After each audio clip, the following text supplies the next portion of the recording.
tak kurang hebatnya berbanding dengan high speed train dekat Japan.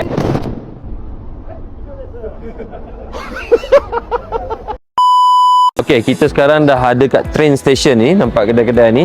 Kita tadi daripada pagi, lepas kita terus breakfast, kita bergerak sebenarnya seawal 7 pagi, terus datang kerana kita kena kejar train.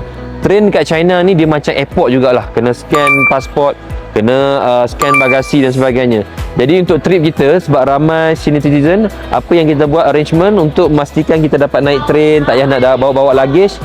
Bas kita akan tarik luggage yang besar-besar tu balik ke Kunming, dan kita dengan tangan lengang boleh menikmati perjalanan high speed train di China. High speed train di China juga adalah tak kurang hebatnya berbanding dengan high speed train dekat Japan. So sekarang kita kat Lijiang Railway Station.